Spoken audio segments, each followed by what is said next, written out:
நான் உங்கள் கலை. ஐம்பெரும் காப்பியங்களுள் ஒன்றான வளையாபதியின் கதை பற்றி இப்போது நாம் பார்க்கலாம். வாருங்கள். ஐம்பெரும் காப்பியங்களின் முக்கிய கதாபாத்திரங்கள் பெண்கள்தான்.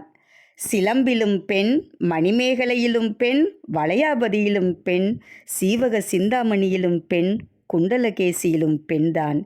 பெண்கள் இல்லை என்றால் காப்பியங்களே இல்லை என்று சொல்லும் வகையில் இலக்கியங்கள் அமைந்துள்ளன.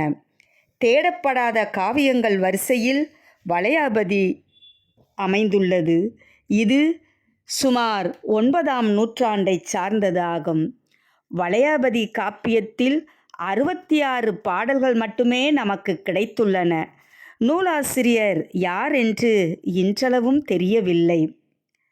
மனித பிறவியை பெற்றவர்தான். கற்பனவற்றை கசடரக் கற்று இறைவனுடைய பொற்பாதம் வணங்கி உயிரினும் மேலான ஒழுக்க நெறி தவறாது வாழ்க்கையை நடத்துவார்கள். ஆதலால் எந்த பிறவியிலும் மேலானது மனித பிறவியே என்று கூறுவர். மனித பிறவியின் பயனை மறந்து மனம்போல் திரிந்து வாழ்நாளை வீணாக்கி பலரும் தன்னுடைய நாவினை காக்காமல் திரிவதை வளையாபதி பாடல் நயம்பட கூறுகின்றது. அதோடு சங்க காலத்திலேயே கலப்பு திருமணத்திற்கு எதிர்ப்பு இருந்ததை வளையாபதி நமக்கு தெள்ளத் தெளிவாக எடுத்து கூறுகிறது. வாருங்கள், கதையை பார்க்கலாம். புகார் நகரில் நவகோடி நாராயணன் என்னும் பணக்கார வணிகன் ஒருவன் இருந்தான். அவன் சைவ சமயத்தைச் சார்ந்தவன். அவனுக்கு 2 மனைவியர். முதல் மனைவி அவன் குலத்தைச் சார்ந்தவள். 2ஆம் மனைவியோ வேறு குலத்தைச் சார்ந்தவள். அவன் வேற்று சாதி பெண்ணை மணந்ததை எதிர்த்து அவனுடைய உறவினர்கள் அவனை சாதியை விட்டே ஒதுக்கி வைக்கப் போவதாக அச்சுறுத்தினர். இந்த அச்சுறுத்தலுக்கு பயந்து நவகோடி நாராயணன் என்ன செய்தான்? தன்னுடைய 2ஆம் மனைவியை விட்டு பிரிந்தான். அவளை தன் குடும்பத்தை விட்டு தள்ளி வைத்து விட்டான். அவன் பிரிந்த சமயத்திலோ பாவம் அந்த பெண் கருவுற்றிருந்தாள். பின்னர் அவன் கடற்பயணத்தை மேற்கொண்டு பெரும்பொருள் ஈட்டி பின் தன் முதல் மனைவியுடன் இன்பமாக வாழ்ந்து வந்தான்.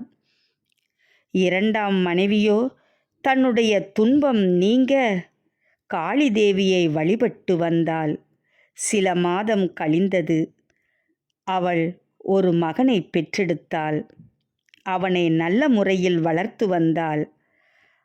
அந்த சிறுவனினுடைய தோழர்கள் அவனை தகப்பன் பெயர் தெரியாதவன் என்று கேலி செய்து அவனுடைய மனதை துன்புறுத்தினார்கள். அந்த சிறுவன் தன்னுடைய தோழர்கள் கூறியதை தாயிடம் முறையிட்டான். அவள் ஒரு வழியாக தந்தையின் பெயரை அவனுக்கு கூறினாள். அது கேட்ட அந்த சிறுவன் தன்னுடைய தகப்பனை தேடிச் சென்று தன்னை மகனாக ஏற்றுக்கொள்ளுமாறு வேண்டினான். என்ன செய்வது? ஊர் கட்டுப்பாட்டை மனதில் கொண்ட நவகோடி நாராயணன் அவனை ஏற்றுக்கொள்ள மறுத்து விடுகின்றான்.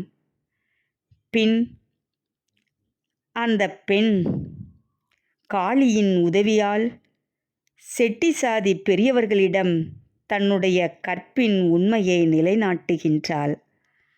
நாராயணனும் அவனை தன் மகனாக ஏற்று அவனுக்கு வீர வாணிபன் என பெயரிட்டு அவர்களுடன் இனிது வாழ்ந்து வந்தான். இவ்வாறு இந்த காப்பியத்தின் கதை சுருக்கமாகத்தான் நமக்கு கிடைத்துள்ளது. இந்த வளையாபதி சமண சமய கருத்துக்களையும் கூறுவதால் சமண நூலில் காளியை பற்றிய செய்திகள் இடம்பெறவே வாய்ப்புகள் இல்லை என்று எண்ணத் தோன்றுகிறது. இந்த நூலின் செய்யுட்கள் முழுமையாக நமக்கு கிடைக்கப் பெறாததால் இதை பற்றி முடிவாக எதுவும் கூற இயலவில்லை. எனவே அன்றைய காலகட்டத்திலேயே கலப்பு திருமணத்திற்கு எதிர்ப்பு இருந்ததை இந்த வளையாபதி காப்பியம் நமக்கு தெளிவாக கூறுகின்றது. நன்றி. மீண்டும் அடுத்த காப்பியத்தில் சந்திக்கலாம்.